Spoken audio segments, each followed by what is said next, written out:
오늘 같이 보실 하나님 말씀은 신명기서 5장 6절부터 21절까지인데요. 저희들이 십계명을 다 읽어야 되기 때문에 시간이 좀 걸리겠습니다만은 그러나 여러분들 잘 말씀을 들으시기 바랍니다. 나는 너를 애굽 땅 종 되었던 집에서 인도하여 낸 내 하나님 여호와가 나 외에는 다른 신들을 내게 두지 말지니라. 너는 자기를 위하여 새긴 우상을 만들지 말고 위로 하늘에 있는 것이나 아래로 땅에 있는 것이나 땅 밑 물속에 있는 것에 어떤 형상도 만들지 말며 그것들에게 절하지 말며 그것들을 섬기지 말라. 나 내 하나님 여호와는 질투하는 하나님인즉 나를 미워하는 자의 죄를 갚되 아버지로부터 아들에게로 3, 4대까지 이르게 하거니와 나를 사랑하고 내 계명을 지키는 자에게는 천대까지 은혜를 베푸느니라. 너는 내 하나님 여호와의 이름을 망령되이 일컫지 말라. 나 여호와는 내 이름을 망령되이 일컫는 자를 죄 없는 줄로 인정하지 아니하리라. 내 하나님 여호와가 내게 명령한 대로 안식을 지켜 거룩하게 하라. 엿새 동안은 심써 내 모든 일을 행할 것이나 일곱째 날은 내 하나님 여호와의 안식일인즉 너나 내 아들이나 내 딸이나 내 남종이나 내 여종이나 내 소나 내 낙이나 내 모든 가축이나 내 문 안에 유하는 객이라도 아무 일도 하지 못하게 하고 내 남종이나 내 여종에게 너같이 안식하게 할지니라. 너는 기억하라. 내가 애굽 땅에서 종이 되었더니 내 하나님 여호와가 강한 손과 평팔로 거기서 너를 인도하여 내었나니 그러므로 내 하나님 여호와가 내게 명령하여 안식일을 지키라 하느니라. 너는 내 하나님 여호와께서 명령한 대로 내 부모를 공경하라. 그리하면 내 하나님 여호와가 내게 준 땅에서 내 생명이 길고 복을 누리리라. 살인하지 말지니라. 간음하지 말지니라. 도둑질하지 말지니라.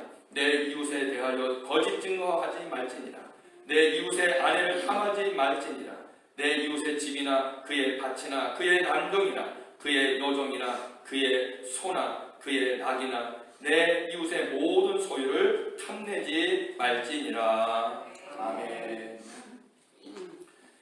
여러분, 우리 인간은 다 본성을 갖고 있습니다. 그런데 인간의 본성을 두 가지로 우리들이 생각해 볼 수가 있습니다. 이기적인 유전자를 갖고 있는 본성, 그리고 이타적 유전자를 갖고 있는 본성. 아마 모든 사람 안에는 이것이 섞여 있는데 어느 편이 더 많이 가 있는지에 대해서는 아무도 그거를 알 수는 없습니다만은 아마 우리 스스로는 내가 어느 쪽으로 더 많이 가 있는지 우리가 한 번씩 생각해 보면 좀 알 수 있지는 않을까 그렇게 생각을 해봅니다. 그런데 이 두 본성을 우리가 쉽게 여러분들하고 좀 생각해 볼 것은 한국에 얼마 오래전에 몇 년, 3, 4년 전인가요? 세월호라고 하는 배가 침몰되는 사건이 있었습니다. 이 세월호가 침몰할 때에 두 종류의 사람으로 나뉘었어요. 잘 아시잖아요? 세월호가 지금 수백 명이 그 침몰하는 배에 죽어가는데 거기에 학생들도 수백 명이 있지 않았겠어요? 그런데 그 배를 끝까지 지켜야 할 그 선원이 어떻게 했습니까? 도망갔어요. 그것도 바지도 제대로 입지 못하고 팬티 바람으로 급해갖고 도망을 가는 그런 정말 불행한 일이 있었습니다. 왜 그랬을까요? 이기적인 유전자 때문에 그렇죠. 자기는 살아야 되겠다는 거예요. 남은 어떻게든지 간에.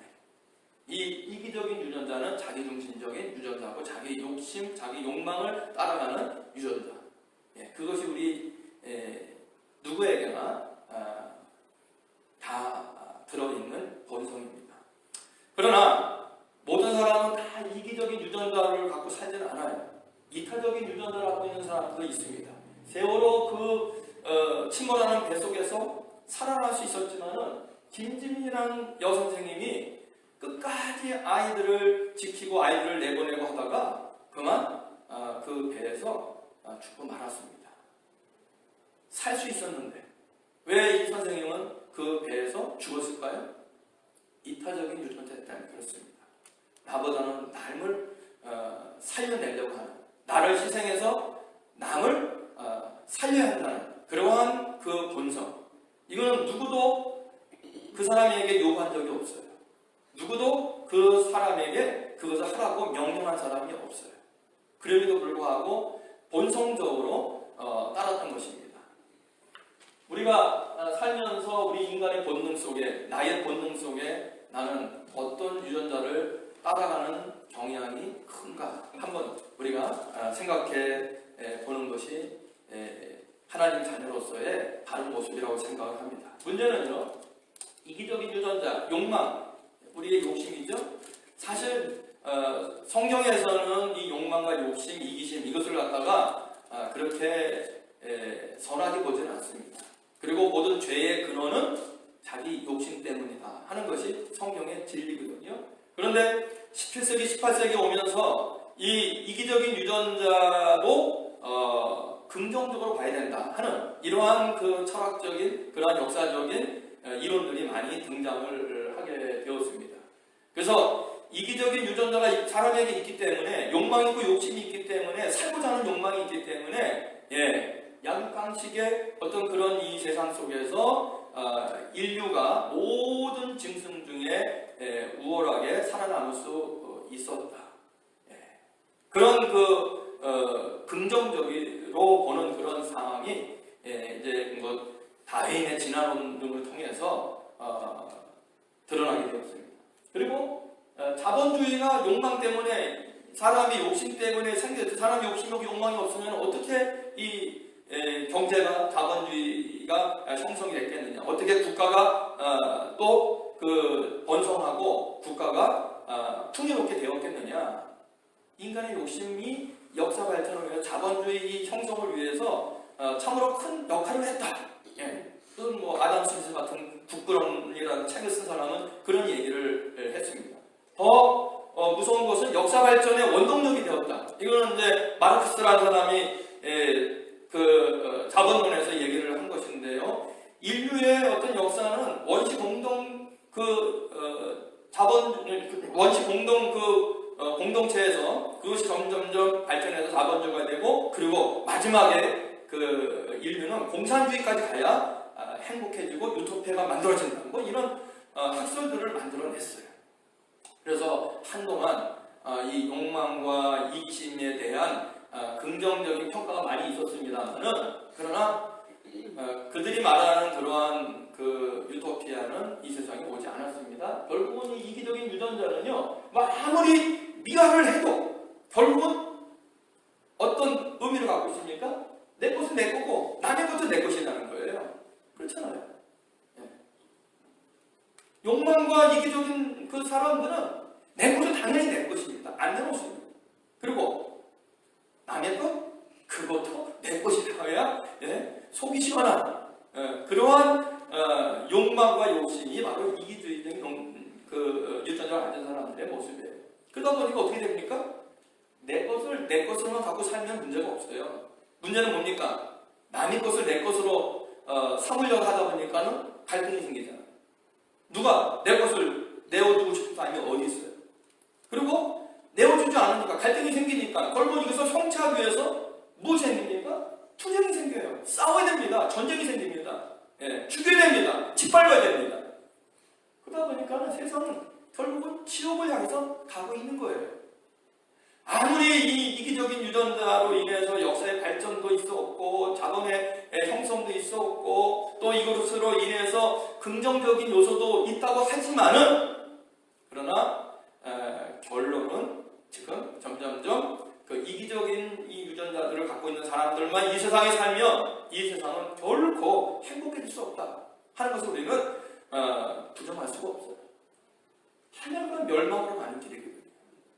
그러나 감사한 것은 하나님 우리에게 이기적인 유전자를 주신 것이 아니라 이타적인 유전자를 주셨어요. 바로 이타적인 유전자, 아까 말씀드렸잖아요. 세월호에서 마지막 침몰되기 직전에 찍었던 그 사진인데요. 여기 보면 이 아까 말씀드린 선생님이 있습니다. 김지민 선생님. 이 선생님은 살아날 수가 있었다고요. 그러나 결국은 이 학생들을 살리기 위해서 자기 목숨을 버린 거예요. 한 학생을 더 살려내기 위해서. 배에서 내보내기 위해서. 여러분, 이거 어떻게 가능합니까? 내가 죽어야 하는데 다른 사람을 살려내기 위해서 내가 헌신하는, 그것은 어떻게 우리는 이론적으로 설명할 수가 없는 거예요. 본성과 역행하는 그런 모습이라고 해도 과언이 아니지 않습니까? 이건 다른 영화까지 나온 얘기인데요. 동경의 2001년도에 그 이수연이라고 하는 고려대 일본 유학생이 지하철에서 그 지하철에 치여 죽어가는 사람을 살리기 위해서, 밀쳐내기 위해서 그냥 뛰어내렸어요. 한 4초만 들어오는데 그 지하철이 뭐 순간이죠. 아무도 하고 있는데 이 청년이, 이수연이라는 청년이 그냥 뛰어내렸어요. 우수한 청년이었습니다. 고려대학교를 공부하고 이제 일본에 와서 유학을 공부하다가 젊은 나이에 이 청년이 그만 죽고 말았습니다. 영화까지 나오고 지금 일본 사람들은 이 청년을 추모하는 추모제도 지금 많이 갖고 있습니다. 여러분, 우리 같으면 어떻게 했을까요? 참 저라도 고민이, 순간적으로 고민이 됐을 거예요. 지금 사람이 지하철에 떨어졌어요. 지금 전철이 들어오고 있습니다. 내가 내려가면 나도 죽을 줄 몰라요. 어떻게 해야 됩니까? 그런데 그 순간 이수연은 전철에 뛰어들었습니다. 결국은 죽었습니다만, 바로 이런 인간의 본성, 여러분, 이런 이타적인 본성은 어디서 왔을까요? 어떻게 보면 이기적인 유전자는 악에서 왔다고 해도 과언이 아니에요. 사탄에게서 왔다고 과언이 아니에요. 그러나 이타적인 유전자, 이것은 저는 하나님의 마음이요 예수님의 마음이라 믿습니다. 하나님께서 우리에게 주신 마음, 예수님께서 우리에게 주신 마음, 그것이 아니면 설명이 안 돼요. 이 이타적인 유전자 안에는 부모의 마음이 가장 잘 설명할 수 있는 유전자라고 생각을 합니다. 그렇잖아요? 부모가 뼈가지게 고생을 해서 자녀들을 어떻게든지 먹이고 입히고 키우고 공부해서 나는 죽어도 자식은 성공시키려고 하는 그러한 그 본성, 이것은 바로 하나님이 주신 이타적인 윤리, 이타적인 사랑. 이것 때문에 결국은 역사는 더 발전하고 행복해진다고 저는 분명히 믿습니다. 하나님은 이기적인 유전자로 세상을 행복하게 만든다고 말씀하고 있지 않습니다. 이타적인 유전자 때문에 세상은 행복해진다 말씀하고 있어요. 그래서 17세기, 18세기에 이 이기적인 유전자의 욕망, 인간의 욕심에 대해서 긍정적으로 평가하던 그런 세상을 바라보던 프랑스의 꽁트라고 하는 이 철학자는 아닌 것 같다. 너희들이 아무리 미사여구를 써서 인간의 욕망과 이기적인 이 유전자가 세상을 발전시키고 점점 세상을 유토피아로 끌고 간다고 하는데 나는 아닌 것 같다.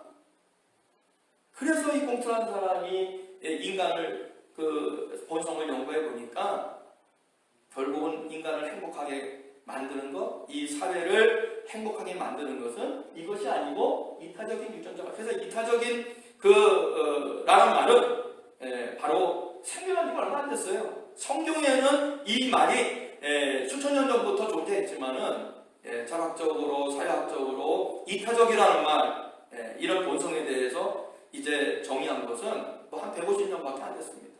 인간은 여기에 대해서 그렇게 크게 깊이 생각을 안 해준 것 같아요. 살펴보니까 본능을 역행하는 거예요. 이기적 역행을 해야 이타적이 되는 겁니다. 내가 살아야 되는데 살기 위해서는 전철이 사람을 치고 죽어갈 때는 눈을 감아야 돼요. 그래 내가 살잖아. 그런데 뛰어드는 그러한 본성이 인간에게 있더라는 거예요. 그리고 이타적인 유전자는 사랑의 유전자요, 배려하는 유전자입니다. 나보다는 자식을 사랑하고 나보다는 이웃을 사랑하는, 그리고 다른 사람들에게 베풀고 다른 사람들을 행복하게 만드는 배려의 유전자. 그렇죠? 이 코로나 풍랑 속에서 수많은 사람들이 수고하고 있습니다. 그러나 죽음을 각오하고 병원에서 그 코로나 환자들과 사투하는 의료진을 바라보며 이것은 먹고 살기 위해서만 저는 그들이 한다고 생각하지 않습니다. 그들에게 하나님이 주신 그 귀한 이타적인 사랑이 있기 때문에 그런 일을 감당한다. 저는 그렇게 믿습니다. 그래서 그들을 위해서 기도해야 됩니다. 그들이 그 코로나에 단련되지 않도록, 그리고 그들 지치지 않도록, 마음이 상처받지 않도록 여러분들 기도해 주셔야 합니다. 자기 희생입니다. 자기 희생이 아니면 남을 행복하게, 남을 살릴 수가 없는 것이고요. 그래서 이타적인 유전자는 함께 공존하고 함께 같이 살자는 거예요. 예. 이기적인, 아까 말씀드렸어요. 내 것은 내 거고 남의 것도 내 것으로 하자고 하면요, 공존이 아닙니다. 이거는 하나는 죽어야 되는 거예요. 그런데 이타적은 서로 같이 살자는 거고요, 함께 행복해지자는 얘기예요.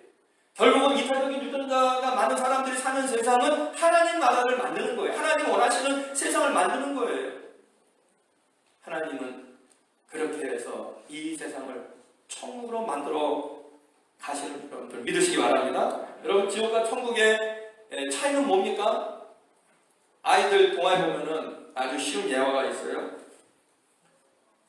천국에 갔더니 포도 모든 사람들이 살이 찌고 피부도 윤택하고 건강하더라.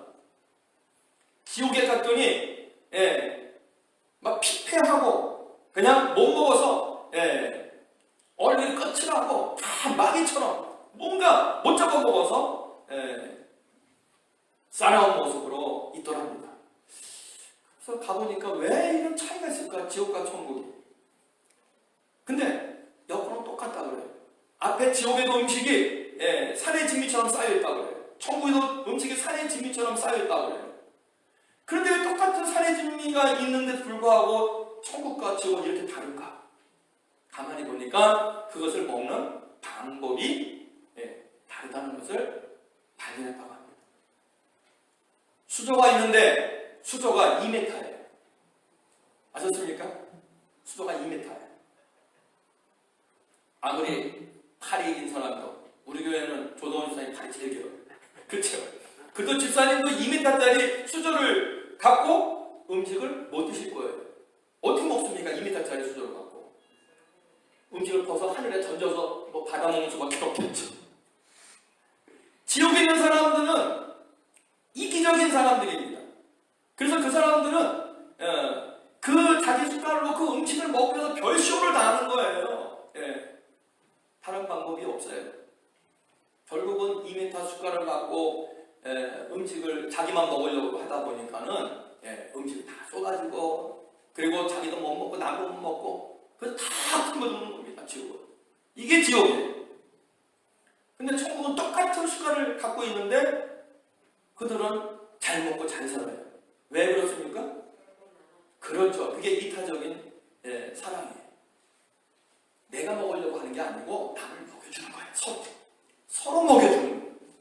여러분, 얼마나 좋습니까? 입만 벌리고 있으면 상대방이 입에다 넣어줘요. 야, 통닭, 김치, 피자, 원하는 다 들어서 내 입에 쑥쑥 들어와요.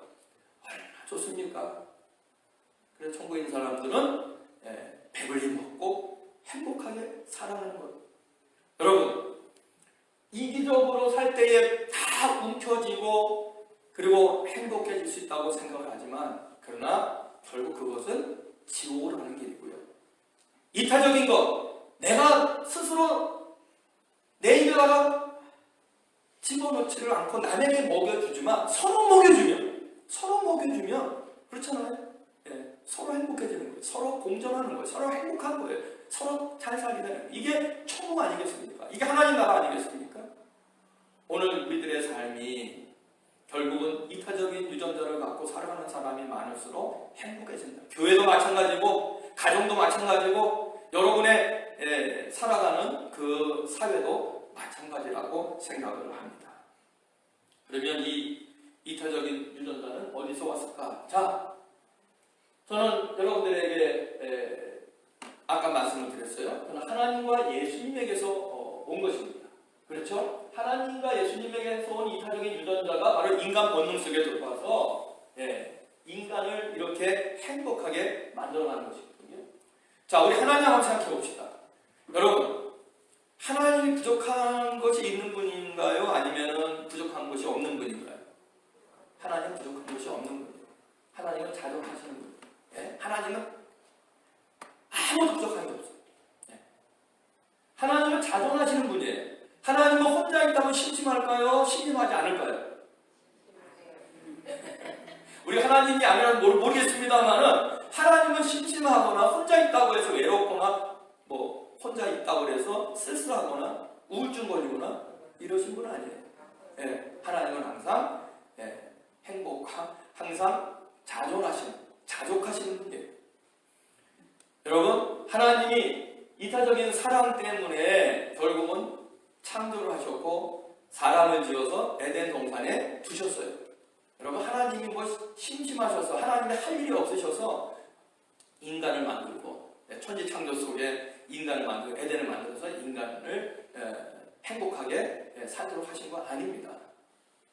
그래서 성경은 하나님의 마음을 이렇게 표현했잖아요. 한번 읽어보겠습니다. 하나님이 세상을 이처럼 사랑하사 독생자를 주셨으니 이는 그를 믿는 자마다 멸망하지 않고 영생을 얻게 하려 하시리라. 하나님이 세상을 사랑하셨어요. 독생자를 주셨어요. 하나님의 사랑은요, 하나님이 뭘 원해서 하나님이 갖고자 하시는 건 아니에요. 뭘 내놔라, 내놓아라 하는 하나님이 아니에요. 하나님은 뭐가 필요하신데 우리에게 내놓으라고 하셨어요. 하나님은 우리에게 주시는 하나님인 줄 믿으시기 바랍니다. 베푸시는 하나님이에요. 하나님의 사랑은 뭐든지 주고 싶어 하십니다. 하나님의 이 사랑은 이타적인 사랑이에요. 그래서 결국은 누구까지 우리에게 주셨어요? 독생자 아들까지도 이 땅에 보내셔서 우리를 구원하시기 위해서 다 하나님은 우리에게 주셨어요. 여러분, 하나님 안에 있는 자는 이 하나님의 마음, 이 마음을 품어야 할 줄로 믿으시기 바랍니다. 그럴 때 우리는 풍요와 안식과 평화와 행복을 갖고 살아갈 수 있는 거예요. 예수님도 마찬가지입니다. 예수님도 여러분 이 땅에 오실 분이 아니에요. 예수님 뭐 이 땅에 왜 오셔요?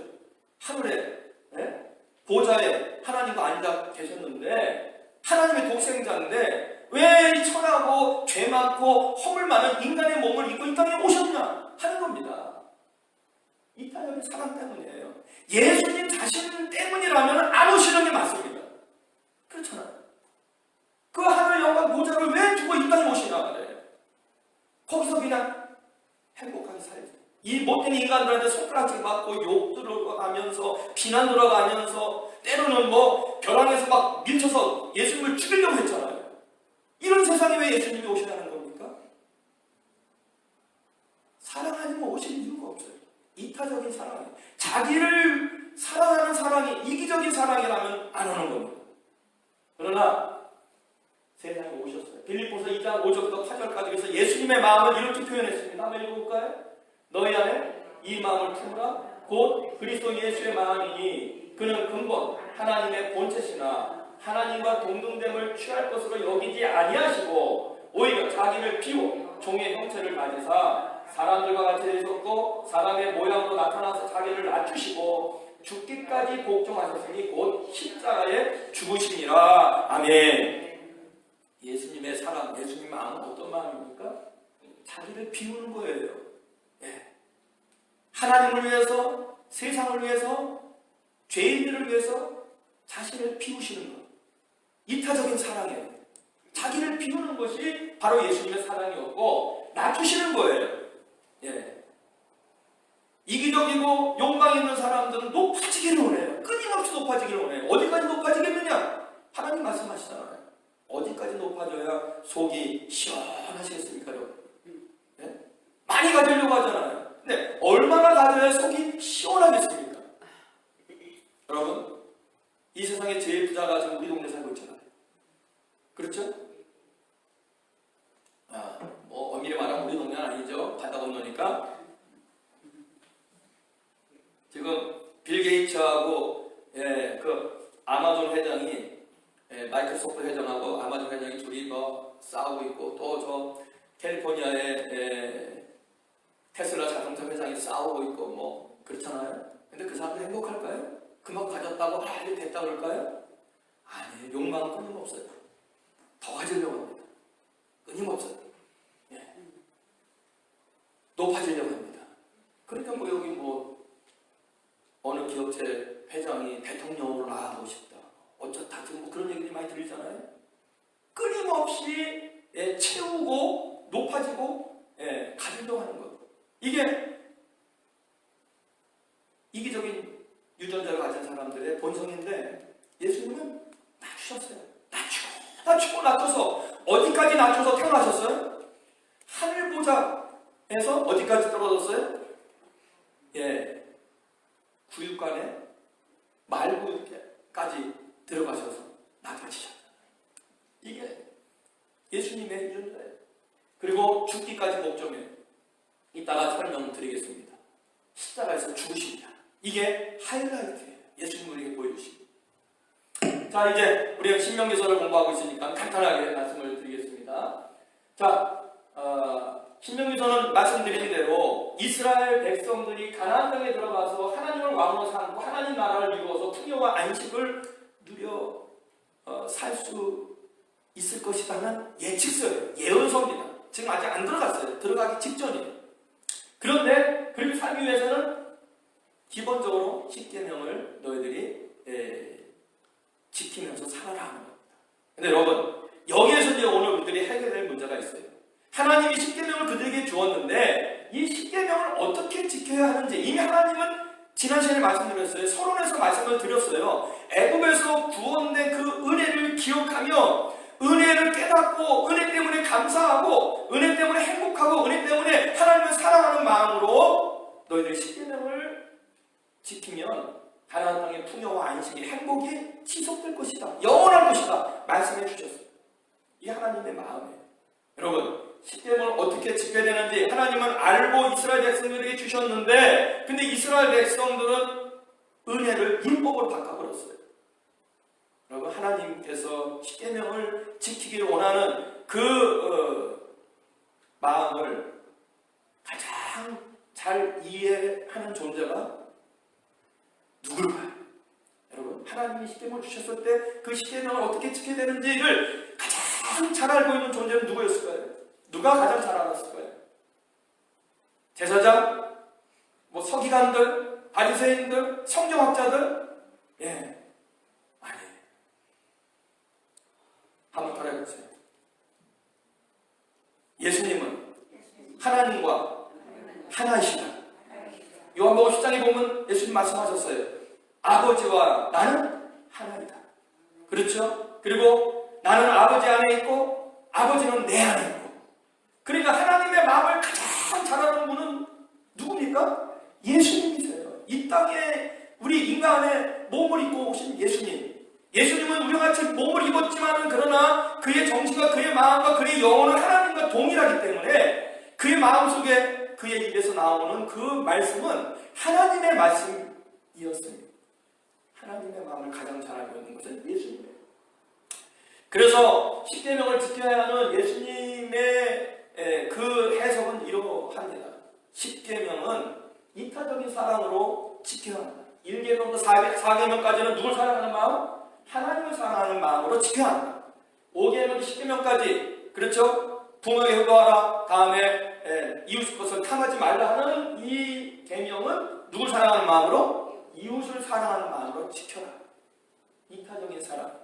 너 자신이 높아지고 너 자신이 나에게 칭찬받고 인정받기 위해서 십계명 하나님 말씀을 지키고 신앙생활 하지 말고 하나님을 사랑하는 하나님을 기쁘게 하는 마음으로 그리고 그것을 통해서 야, 저 사람과 나와는 신앙생활이 천지 차이다. 저 따위로 신앙생활 할까? 무슨 저런 식으로 해서 복을 받을까? 이렇게 남들과 비교하지 말라는 얘기예요.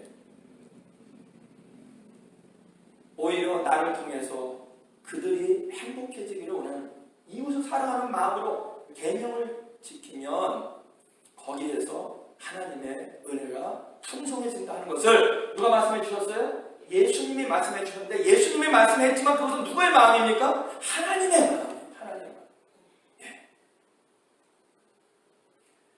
예수님이 이 땅에 와서 보니까는 그런데 하나님의 마음은 사라지고 십계명을 주신 하나님의 그 의도는 사라지고 이상한 종교가 이상한 신앙 형태가 그냥 그 땅에 가득하게 되었어요. 이걸 보고 한탄하셨어요.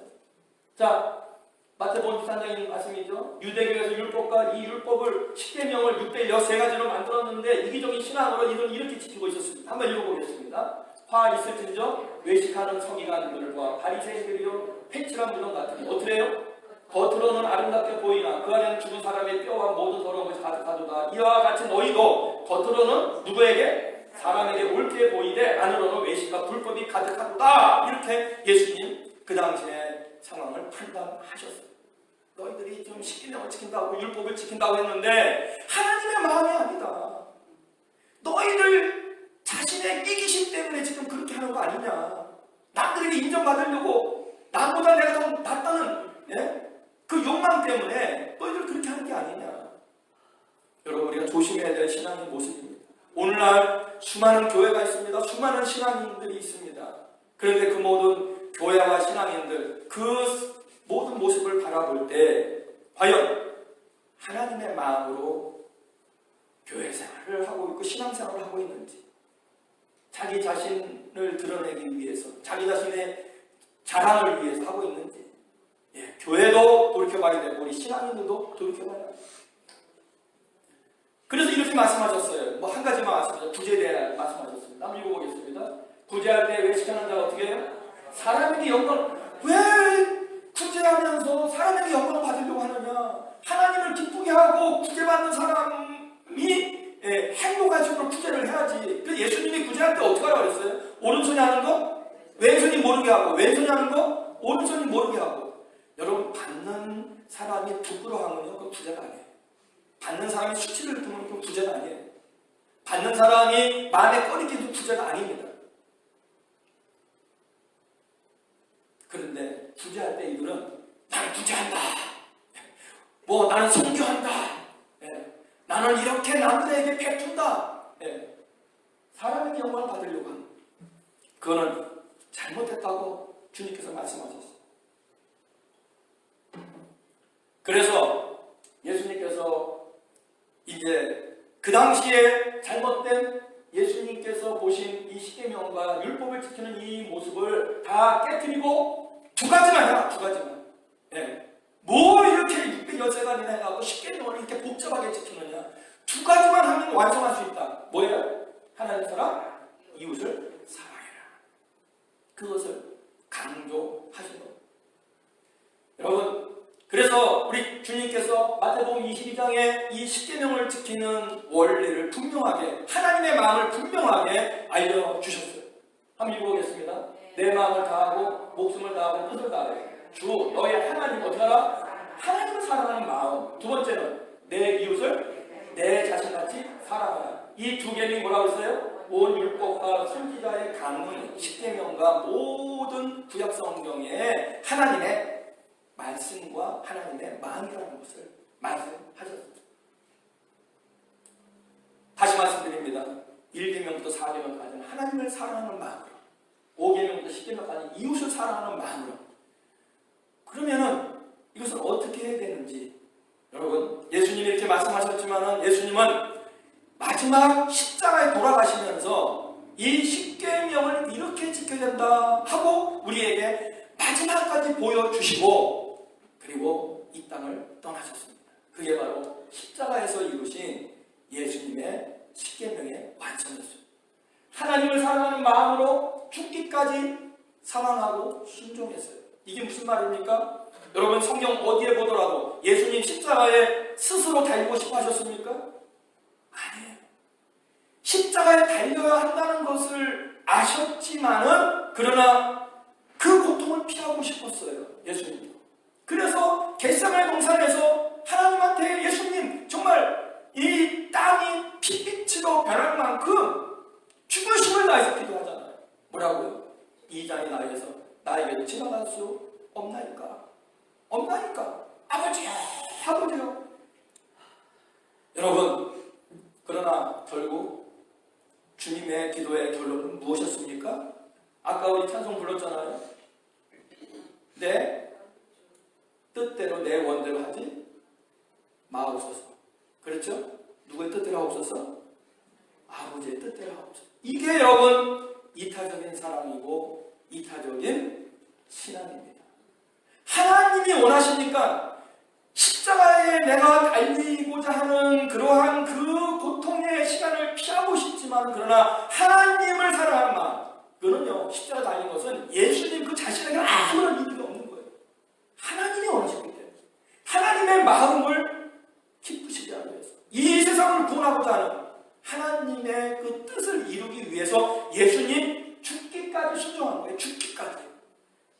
여러분, 하나님을 섬기는 우리의 마음이 바로 십자가에 달리신 예수님의 마음이어야 하는 줄로 믿으시기 바랍니다.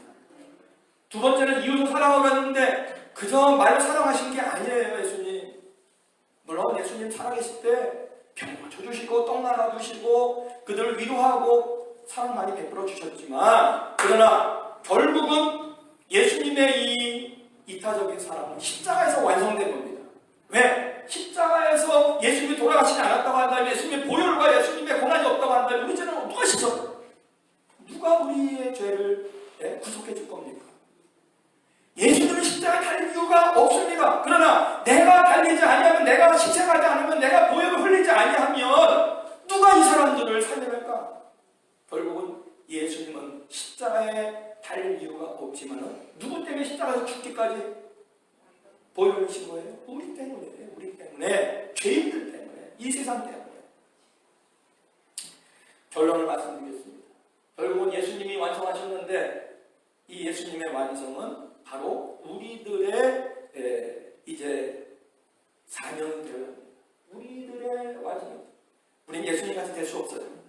정말 예수님처럼 십계명을 완성하고 살아갈 수 있는 존재들이 아닙니다. 저나 여러분들이나 그저 그렇게 소망을 갖고 기도하고 한 단계 한 단계 우리가 갈 뿐이지, 절대로 우리는 완성할 수 없어요. 예수님밖에 없어요. 그러나 예수님을 본받아서 그 길을 따라가려고 하는 그 열심과 그게 천국 가는 그날까지 끊어지지 않기를 주님의 이름으로 축원합니다. 하나님을 사랑하는 이 사랑을 예수님처럼 십자가에서 죽기까지 우리가 순종해야 되는데, 그래 하나님 나라를 완성하는 거예요. 이 교회에서나 이런 가정에서나. 그렇죠? 이웃을 사랑하는 사랑하는 마음으로 우리 죽기까지 우리도 사랑해야 됩니다. 자, 이제 결론적으로 실천할 수 있는 몇 가지 말씀드리겠습니다. 하나님을 죽기까지 사랑 순종하는 것은 세상 자랑, 욕심, 교만 다 죽이는 겁니다. 예수님처럼 다 죽이면 됩니다. 그런데 우리는 너무 내가 살아있어요. 내 뜻이 살아있습니다. 내 교만이 살아있습니다. 내 자랑이 살아있습니다. 교회에서도 그렇습니다. 여러분 가정에서도 그렇습니다. 내 뜻대로 안 되면 다 모든 걸 갖다가 뒤집어 엎고자 하는 그런 그 용감들이 우리에게 있어요. 그거 다 죽여야 돼요. 그거 다 죽어야 돼요. 하나님을 위해서 다 내려놓고 죽어야 돼요. 그러면 되는 겁니다. 그런데 이거 하루아침에 안 돼요. 따라와서 사도 바울이 뭐라고 그랬어요? 나는 날마다 죽노라. 이거 죽이는 거예요. 이거 죽이는 거예요. 십자가에서. 십자가 여러분 바라보면 멋있죠? 무슨 십자가 멋있으니까 목에다가 걸고 다니죠? 여러분 십자가 바라보고 멋있다, 목에다가 걸고 다니는 거 아닙니다. 그 위해서 나를 죽이는 겁니다. 나를 죽여야 돼요. 내가 죽어야 돼요. 사도 바울처럼 난 날마다 죽노라. 이웃을 위해서 죽기까지 우리가 사랑을 이타적으로 베풀어야 됩니다. 사람 언행 보면요, 참 쓸데없는 말, 쓸데없는 행동을 하는 너무 많아요. 어떤 때는 그냥 재봉틀로 탁 꾸며버리고 싶은 사람들. 입만 다물고 있으면 이쁜데 입만 열면 괴물이에요. 입만 열면 사람들 마음에 빚을 꽂고 사람들을 고통스럽게 해요. 입만 다물고 있으면 사랑받을 텐데. 여러분 어떻게 됩니까? 그 사람 죽여야 됩니까? 그 사람 쫓아내야 됩니까? 아니죠. 그래서 십자가가 우리에게 필요한 거예요. 나를 십자가에서도 죽여야 됩니다. 그런 언행이 형편없는 사람까지라도 사랑할 수 있는 마음을 달리라고, 그렇죠? 내 미움 그리고 내 판단을 죽여주시옵소서. 그냥 원수까지 사랑하게 하옵소서. 이게 예수님이 우리에게 주신 사랑인 줄로 믿으시기 바랍니다. 사람 편견 이렇게 저렇게 다 못마땅한 게 많아요. 우리는 서로가 그렇잖아요. 여러분 한 가지만 물어볼게요. 다른 사람 둘째치고 여러분 스스로 만족합니까? 내 자신에 대해서. 내 자신에 대해서 만족하고 사는 사람 몇이나 될까요? 예. 우리는 내 자신도 만족하지 못하는데 어떻게 다른 사람이 나를 만족시키길 원합니까? 여러분, 내 자식도 나를 만족시키지 못하고 내 부모도 나를 만족시키지 못해요. 근데 어떻게 자식도 아니고 부모도 아니고 피부치도 아닌가, 예? 갑자기 수십 년만 따로따로 살다가 교회 와서 만났는데 어떻게 내 마음 만족시켜요? 못해요. 그렇기 때문에 내가 갖고 있는 생각을 내려놓고 죽이면 돼요. 그래야 우리가 행복해지는 거예요. 사람의 편견, 예.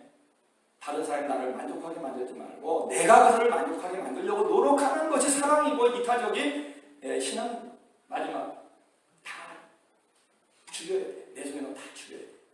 그게 사도 바울이 우리에게 말씀하죠. 하나님 나라를 이루는, 그리고 하나님의 말씀을 통해서 우리가 행복해지는, 이 세상을 행복하게 만드는 그런 하나님 백성들의 사명이고 우리 신앙의 올바른 모습들로 여러분 믿으시기 바랍니다. 다시 한번 따라해봅시다. 날마다 나는 죽노라. 이거 하나만 기억하시면 오늘 여러분들은 십계명을 완성할 수 있어요. 네. 이 시간 다 같이 우리 주님께서 주신 기도로서 오늘 받은 은혜를 다시 한번 고백드리도록 하겠습니다. 하늘에 계신 우리 아버지여, 이름을 거룩히 여김을 받으시고 나라가 임하옵시며 뜻이 하늘에서 이루어진 것 같이 땅에서도 이루어지이다. 오늘날 우리에게 일용할 양식을 주옵시고 우리가 우리에게 죄 지은 죄를 사하여 준 것 같이 우리 죄를 사하여 주옵시고 우리를 시험에 들게 하지 마옵시고 다만 악에서 구하옵소서. 내게 나라와 권세와 영광이 아버지께 영원히 있사옵나이다. 아멘.